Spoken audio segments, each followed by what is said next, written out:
Hello friend, welcome back my YouTube channel Roshni की पाठशाला। तो आज के इस वीडियो में लेकर आई हूँ आपके लिए छत्तीसगढ़ सहकारी बैंक भर्ती परीक्षा 2023 के लिए जो है प्रैक्टिस सेट 20।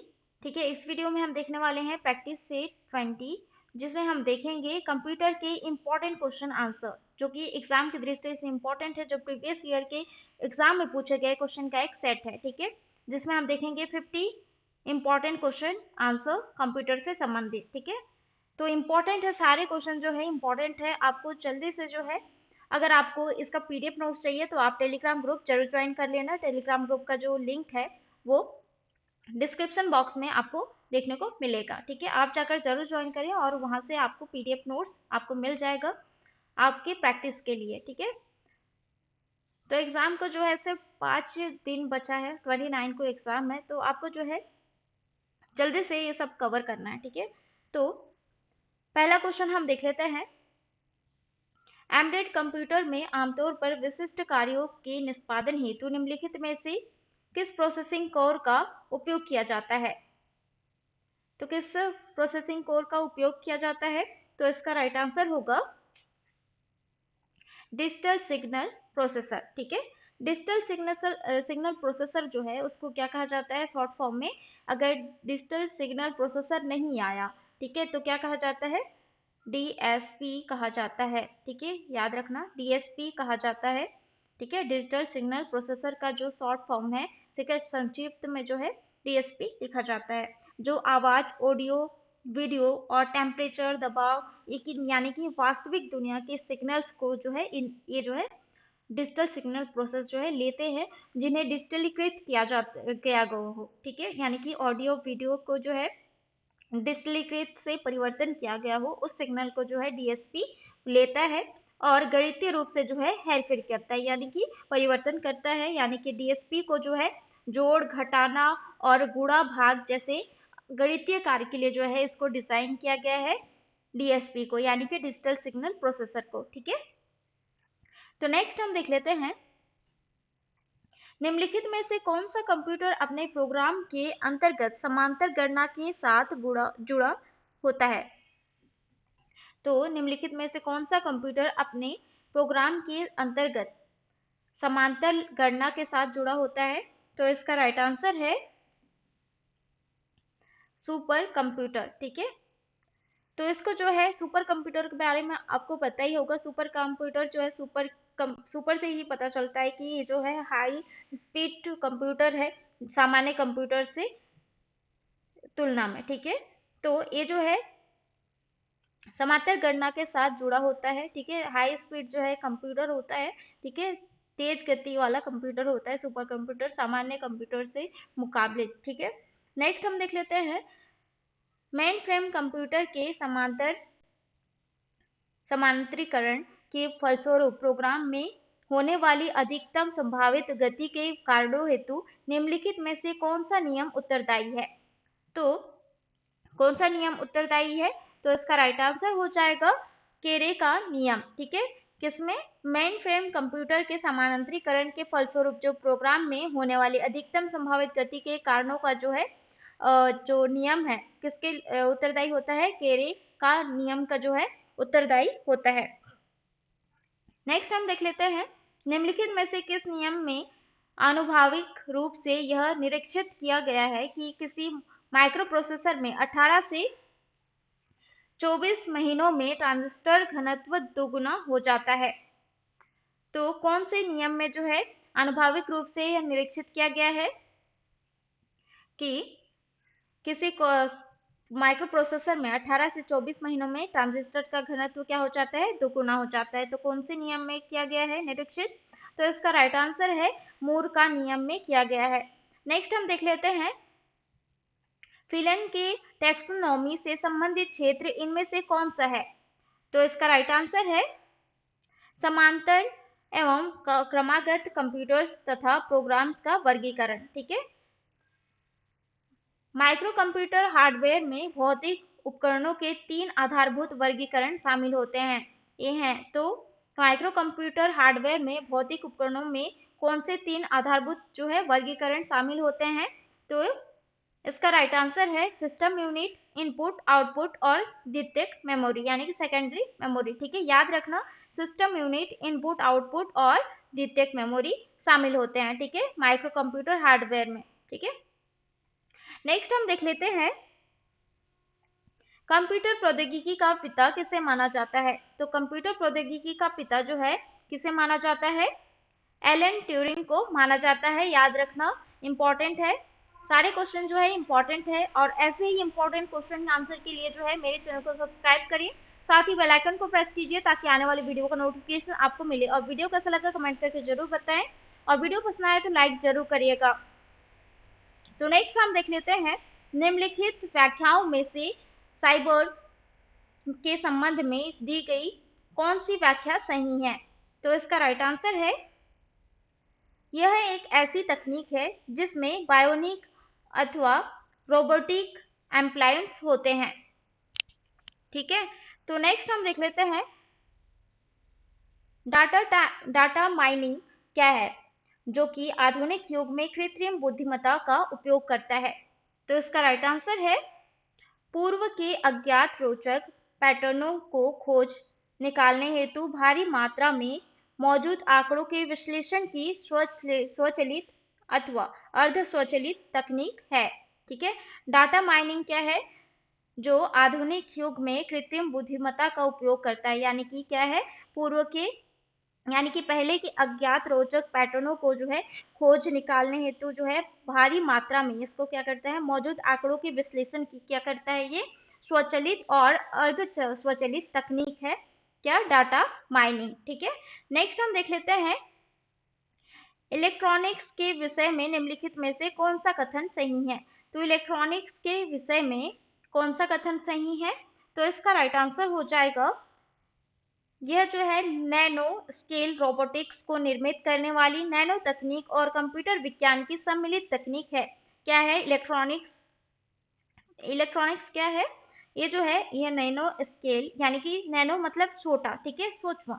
ठीक है, तो रोबोटिक्स को निर्मित करने वाली नैनो तकनीकी यानी नैनो टेक्नोलॉजी और कंप्यूटर विज्ञान की सम्मिलित तकनीक है। ठीक है, यानी कि क्या है, नैनो टेक्नोलॉजी और कंप्यूटर साइंस का ये क्या है, सम्मिलित रूप है इलेक्ट्रॉनिक्स। ठीक है, नेक्स्ट हम देख लेते हैं कृत्रिम बुद्धिमत्ता एवं मानवीय प्रदर्शन के तुलनात्मक अध्ययन के लिए निम्न में से किस परीक्षण विधि का प्रयोग किया जाता है। तो इसका राइट आंसर है, ट्यूरिंग टेस्ट का प्रयोग किया जाता है। कृत्रिम बुद्धिमत्ता के संदर्भ में निम्नलिखित में से कौन सा कथन सत्य है। तो कृत्रिम बुद्धिमत्ता के संदर्भ में जो है निम्नलिखित में से कौन सा कथन सत्य है। तो इसका राइट आंसर है, यह मानव बुद्धि की मशीनों अथवा कंप्यूटर द्वारा नकल को दर्शाता है। ठीक है, और यह ऐसी इंटेलिजेंट मशीन से संबंधित है जो सोच सकती है, और मशीन भी जो है मशीनों की इंटेलिजेंट प्रक्रियाओं में लर्निंग, रीजनिंग आदि शामिल होते हैं।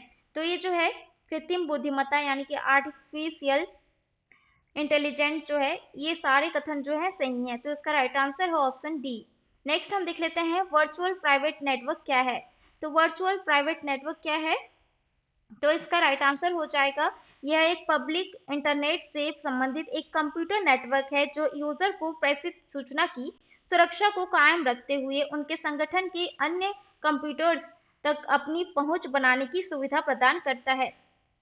ठीक है, वर्चुअल प्राइवेट नेटवर्क क्या है, पब्लिक नेटवर्क से इंटरनेट से जो है संबंधित एक कंप्यूटर नेटवर्क है जो यूजर को प्रेषित सूचना की सुरक्षा को कायम रखते हुए जो है उनके संगठन के अन्य कंप्यूटर्स तक अपनी पहुंच बनाने की सुविधा, यानी कि वर्चुअल प्राइवेट नेटवर्क जो है कंपनीज में यूज किया जाता है। एक प्राइवेट नेटवर्क है, नेटवर्क का ही टाइप है, लेकिन ये जो है किसी ऑफिस और जो कि प्राइवेट कंपनीज में जो है इसका यूज किया जाता है। नेक्स्ट हम देख लेते हैं वर्ल्ड वाइड वेब यानी कि WWW के आविष्कारक कौन है।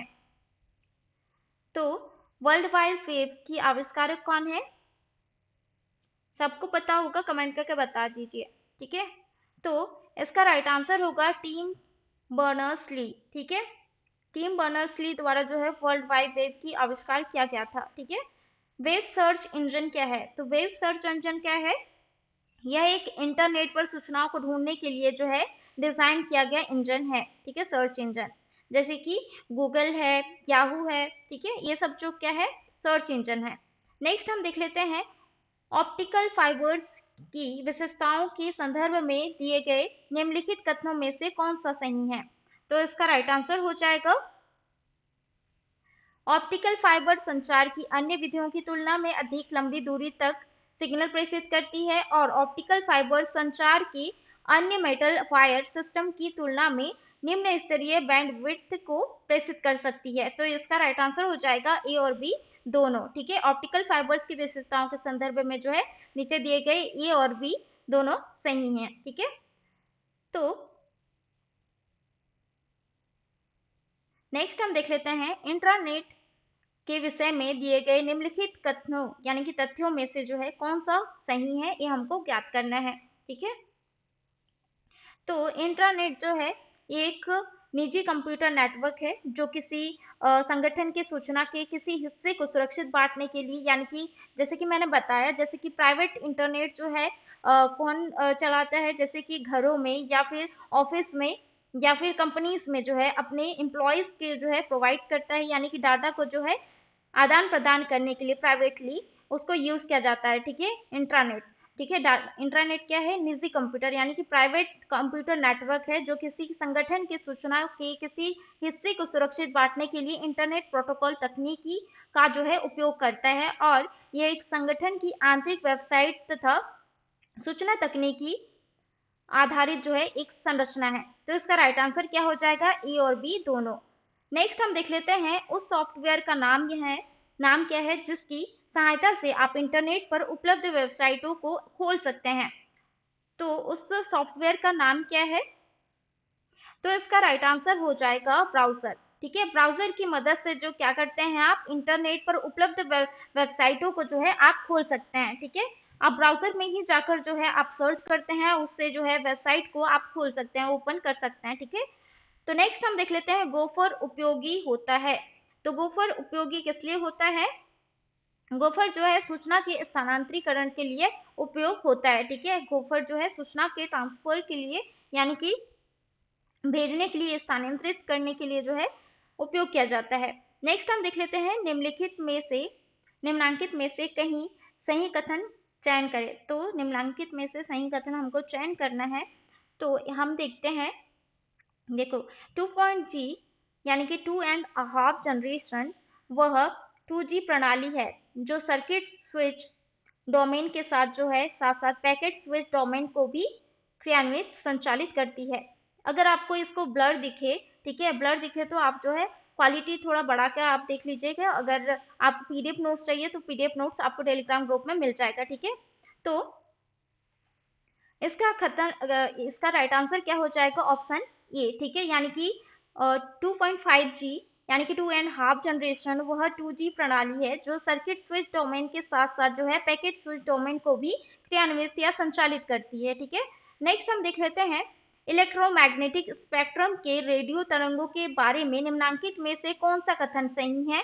तो इसका राइट आंसर हो जाएगा फ्रेंड, वाईफाई मुख्य रूप से रेडियो तरंगों पर आंकड़ों एवं सूचनाओं की प्रेषण हेतु निर्भर होते हैं। ठीक है, इलेक्ट्रोमैग्नेटिक स्पेक्ट्रम के रेडियो तरंगों के बारे में कहा जा रहा है। ठीक है, ये क्या होते हैं? वाईफाई मुख्य रूप से जो है रेडियो तरंगों पर आंकड़ों यानी कि डाटा जो होते हैं और सूचनाओं के प्रेषण हेतु जो है निर्भर होते हैं। ठीक है, इलेक्ट्रोमैग्नेटिक स्पेक्ट्रम। नेक्स्ट हम देख लेते हैं गामा विकिरण के विषय में निम्न में से कौन सा कथन सही है? तो गामा विकिरण के विषय में कौन सा कथन सही है दिए गए विकल्पों में से? तो ये हमको देखना है। ठीक है, तो गामा विकिरण जो है यानी कि गामा रेज जो है यूवी तथा एक्स विकिरणों के बीच स्थित होते हैं। तो ये कथन जो है सही है। ठीक है, गामा विकिरण जो है वो यूवी यानी कि अल्ट्रावायलेट किरण और जो है एक्स रे, ठीक है, विकिरणों के बीच में जो है गामा विकिरण होता है। ठीक है, ये कथन सही है। और गामा विकिरणों को भोजन के रेडिएशन तथा चिकित्सकीय और उपकरण में स्टरलाइजेशन हेतु उपयोग किया जाता है, ये भी कथन सही है। ठीक है, यानी कि शुद्धिकरण के लिए जो है यूज किया जाता है गामा किरणों को। ठीक है, याद रखना यूवी का भी यूज किया जाता है चिकित्सा क्षेत्र में, लेकिन गामा का भी यूज किया जाता है। भाई गामा का बात हो रहा है, गामा रेस के बारे में बात हो रहा है, तो ये कथन जो है ए और बी दोनों सही है। ठीक है, याद रखना इसका राइट आंसर हो जाएगा ऑप्शन डी। ठीक है, नेक्स्ट हम देख लेते हैं डाटाबेस सिस्टम की एक विशेषता है। तो डाटाबेस सिस्टम की एक विशेषता क्या है? तो ये जो है वर्तमान डाटा को संपादित करता है। ठीक है, डाटाबेस सिस्टम की जो है एक विशेषता वर्तमान डाटा को संपादित करता है। इसका राइट आंसर है ऑप्शन सी। नेक्स्ट हम देख लेते हैं एप्लीकेबल स्टैंडर्ड के अंतर्गत शामिल है। तो एप्लीकेबल स्टैंडर्ड के अंतर्गत क्या शामिल है?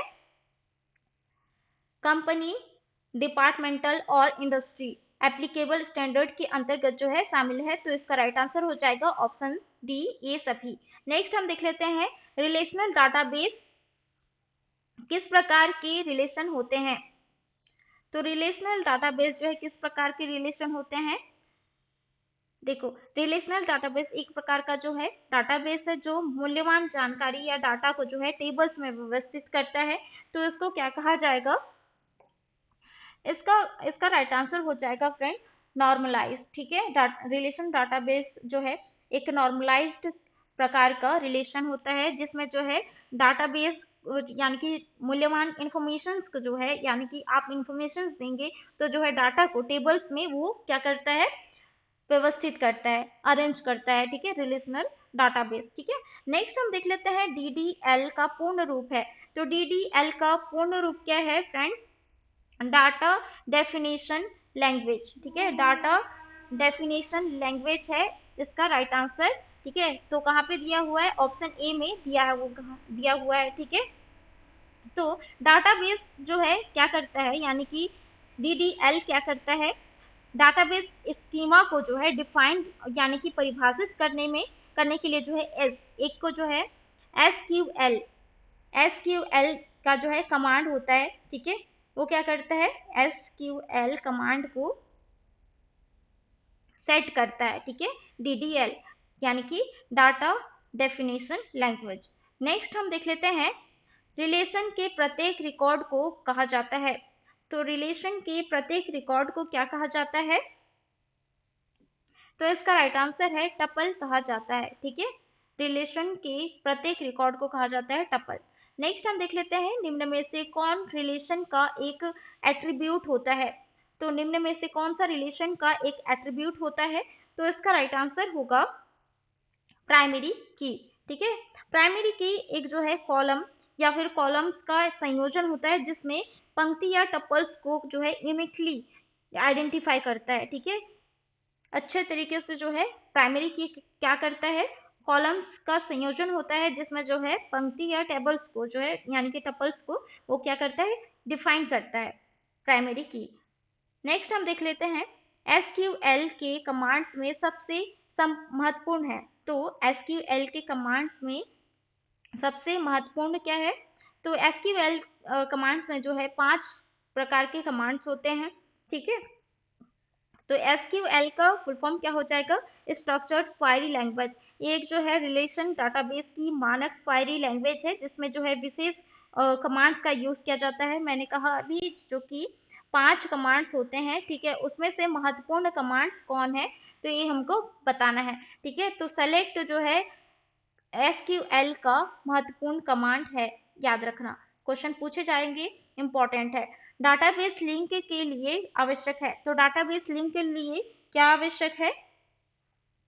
तो इसका राइट आंसर हो जाएगा फ्रेंड यूजर नेम भी आवश्यक है डाटाबेस लिंक के लिए, और यूजर पासवर्ड। ठीक है, जैसे कि आपको पता होगा कि यूजर आईडी पासवर्ड हर जगह जो है लिंक के लिए जो है मांगा जाता है। तो आपको जो है आपको यूजर नेम और यूजर पासवर्ड का जो है राइट क्लिक करना है, अगर इस प्रकार का क्वेश्चन आता है तो। ठीक है, इसका राइट आंसर हो जाएगा ए और बी दोनों। नेक्स्ट हम देख लेते हैं डाटा मैनिपुलेशन लैंग्वेज कमांड्स की श्रेणी में आने वाला कमांड्स है। तो डाटा मैनिपुलेशन लैंग्वेज कमांड की श्रेणी में आने वाले कमांड्स कौन से हैं? तो इसका राइट आंसर होगा इंसर्ट, डिलीट, अपडेट, ये तीनों जो है ठीक है, डाटा मैनिपुलेशन लैंग्वेज कमांड की श्रेणी में आने वाले कमांड्स। ठीक है, तो नेक्स्ट हम देख लेते हैं एसक्यूएल का पूर्ण रूप क्या है। तो अभी मैंने बताया था क्या है, स्ट्रक्चर्ड क्वेरी लैंग्वेज इसका राइट आंसर है, इसका फुल फॉर्म है। ठीक है, इसमें क्या क्या कर जाता है, 5 प्रकार के कमांड्स होते हैं जिसका यूज किया जाता है। ठीक है, नेक्स्ट हम देख लेते हैं वर्ड दस्तावेजों के नाम में जोड़ा जाने वाला विस्तार भाग कौन सा है।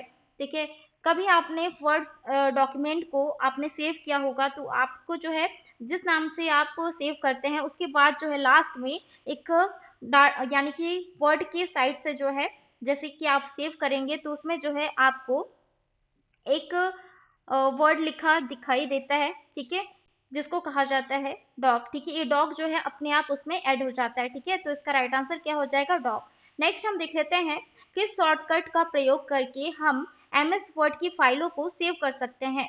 तो एमएस वर्ड में जो है सेव करने के लिए कौन सा शॉर्टकट की है, तो इसका राइट आंसर हो जाएगा कंट्रोल प्लस एस। ठीक है, कंट्रोल प्लस एस दबाकर जो है आप सेव कर सकते हैं फाइल को। नेक्स्ट हम देख लेते हैं किसी पाठ्य को तिरछा करने के लिए यानी कि इटैलिक करने के लिए जो है कौन सा बटन क्लिक किया जाता है। तो किसी, जैसे कि आप किसी वर्ड को लिखे हैं, ठीक है, तो एमएस वर्ड में या कहीं पे भी, तो इटैलिक करने के लिए कौन सा बटन दबाया जाता है, इटैलिक। ठीक है, इटैलिक के लिए इटैलिक दबाएंगे, है ना।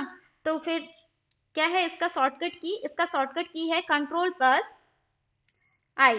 ठीक है, कंट्रोल प्लस आई है इसका शॉर्टकट की।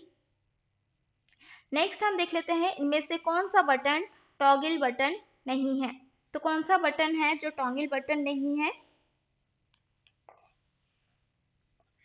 तो इसका राइट आंसर हो जाएगा फ्रेंड, इनमें से जो है कोई नहीं है। ठीक है, टॉगल क्या होता है, टॉगल की का उपयोग जो है एक की होता है जिसका उपयोग जो है किसी फंक्शन को ऑन या ऑफ करने के लिए या फिर दो फंक्शन को स्विच करने के लिए किया जाता है, टॉगल का उपयोग। ठीक है, नेक्स्ट हम देख लेते हैं किस शॉर्टकट का प्रयोग करके हम एमएस वर्ड में नई फाइल बना सकते हैं। तो किस शॉर्टकट का प्रयोग करके हम एमएस वर्ड में नई फाइल बना सकते हैं, तो इसका राइट आंसर हो जाएगा कंट्रोल प्लस एन। ठीक है, कंट्रोल प्लस एन, एन का मतलब न्यू। ठीक है, न्यू फाइल बनाने की बात की जा रही है, नई फाइल बनाने की बात की जा रही है। ठीक है, तो इसका राइट आंसर क्या हो जाएगा, कंट्रोल प्लस एन। ठीक है, नेक्स्ट हम देख लेते हैं प्रिंट प्रीव्यू आदेश किस टूल बार पर पाया जाता है। यानी कि प्रिंट प्रीव्यू आदेश जो है किस टूल बार पर पाया जाता है, यानी कि यहाँ पर जो है मेन्यू दिया रहता है ना, यहाँ पे ऊपर में मेन्यू दिया रहता है, उसमें कौन से टूल बार में आपको प्रिंट प्रीव्यू का आदेश देखने को मिलता है। तो इसका राइट आंसर हो जाएगा स्टैंडर्ड में। ठीक है, नेक्स्ट हम देख लेते हैं किस बटन को दबाने पर पैराग्राफ को समाप्त कर नई लाइन पर पाया जा सकता है। तो किस बटन को दबाने पर जो है पैराग्राफ को समाप्त कर नई लाइन पर पाया जा सकता है, तो इसका राइट आंसर हो जाएगा इंटर। ठीक है, इंटर आप दबाते हैं तो जो है वो नीचे आ जाता है। ठीक है, नए पैराग्राफ पर। ठीक है, तो नेक्स्ट हम देख लेते हैं दस्तावेज के अगले पृष्ठ पर जाने के लिए किस कुंजी को दबाया जाता है।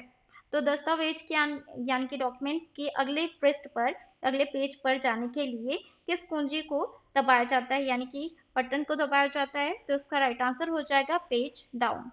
पेज डाउन अगर दबाते हैं, ठीक है, तो वो जो है दूसरे पेज पर चला जाएगा।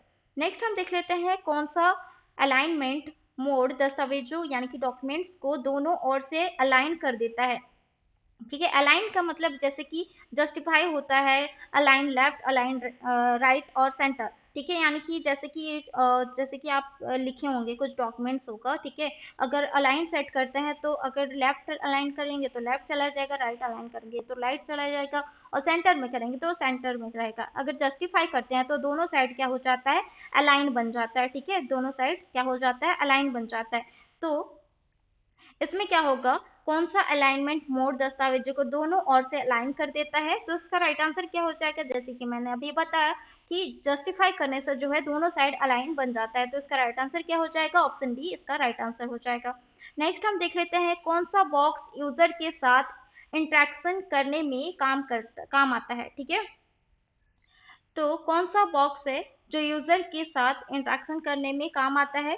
तो इसका राइट आंसर हो जाएगा फ्रेंड मेन्यू बॉक्स। ठीक है, नेक्स्ट हम देख लेते हैं हेडर और फूटर डालने का आदेश किस मेन्यू में उपलब्ध है? तो हेडर और फूटर डालने का आदेश जो है किस मेन्यू में उपलब्ध है? व्यू में। ठीक है, नेक्स्ट हम देख लेते हैं दस्तावेज में सजावटी शब्द किस सुविधा द्वारा जोड़े जा सकते हैं? सजावटी यानी कि डिजाइन। ठीक है, तो इसका राइट आंसर हो जाएगा वर्ड आर्ट में। ठीक है, नेक्स्ट हम देख लेते हैं कोई विशेष चिन्ह उसके की कोड से टाइप करने के लिए जो है कौन सी कुंजी यानी कि की दबाई जाती है? तो इसका राइट आंसर हो जाएगा ऑप्शन सी अल्ट। ठीक है, नेक्स्ट हम देख लेते हैं इनमें से किस प्रकार की सूची बनाने में टैब कुंजी का उपयोग किया जाता है? तो इनमें से किस प्रकार की सूची यानी कि लिस्ट बनाने में टैब कुंजी का उपयोग किया जाता है? तो इसका राइट आंसर है साधारण कुंजी। साधारण सूची बनाने के लिए जो है टैब कुंजी यानी कि टैब की का उपयोग किया जाता है। नेक्स्ट हम देख लेते हैं मेल मर्ज डाटा स्रोत के रूप में किस फॉर्मेट की फाइल का उपयोग किया जा सकता है? यानी कि मेल मर्ज डाटा स्रोत के सोर्स के रूप में जो है किस फॉर्मेट की फाइल का उपयोग किया जाता है? तो इसका राइट आंसर होगा फ्रेंड एक्सेस, एक्सेल और फॉक्सप्रो, ये सभी प्रकार की फाइल्स का जो है उपयोग किया जाता है।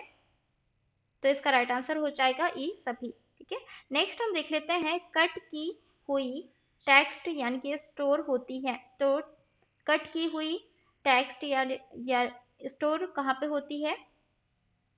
तो इसका राइट आंसर हो जाएगा क्लिपबोर्ड में स्टोर होती है। नेक्स्ट हम देख लेते हैं टेक्स्ट को पेस्ट करने के लिए हम किस शॉर्टकट की का प्रयोग करते हैं? तो टेक्स्ट को पेस्ट करने के लिए किस यानी कि करने के लिए जो है पेस्ट करने के लिए यानी कॉपी किया हुआ टेक्स्ट को हम पेस्ट करेंगे तो किस शॉर्टकट की का प्रयोग करेंगे? तो इसका राइट आंसर हो जाएगा कंट्रोल प्लस वी। ठीक है, तो नेक्स्ट हम देख लेते हैं और इस क्लास का लास्ट क्वेश्चन। ठीक है, तो दिए गए आदेश को निरस्त करने के लिए किसका प्रयोग करते हैं? तो दिए गए आदेशों को निरस्त करने के लिए जो है किसका प्रयोग किया जाता है? तो इसका राइट आंसर है अनडू का प्रयोग किया जाता है। ठीक है, अनडू का जो शॉर्टकट की होता है कंट्रोल प्लस जेड होता है। ठीक है, तो ये था आज का इंपॉर्टेंट क्वेश्चन आंसर जो एग्जाम की दृष्टि से इंपॉर्टेंट है। तो वीडियो कैसा लगा कमेंट करके जरूर बताएं। वीडियो पसंद आया हो तो लाइक जरूर करिएगा और ज़्यादा से ज़्यादा अपने दोस्तों में जरूर शेयर करिएगा जो एग्जाम की तैयारी कर रहे हैं, तो उनके लिए भी हेल्पफुल होगा। आशा करती हूँ आपके लिए भी काफ़ी इन्फॉर्मेटिव रहा होगा, हेल्पफुल रहा होगा। तो वीडियो को जरूर लाइक कर देना, इससे हमें अच्छा लगता है कि आपको जो है मदद मिल रही है। तो मिलते हैं नेक्स्ट वीडियो में इंपॉर्टेंट जीके क्वेश्चन के साथ।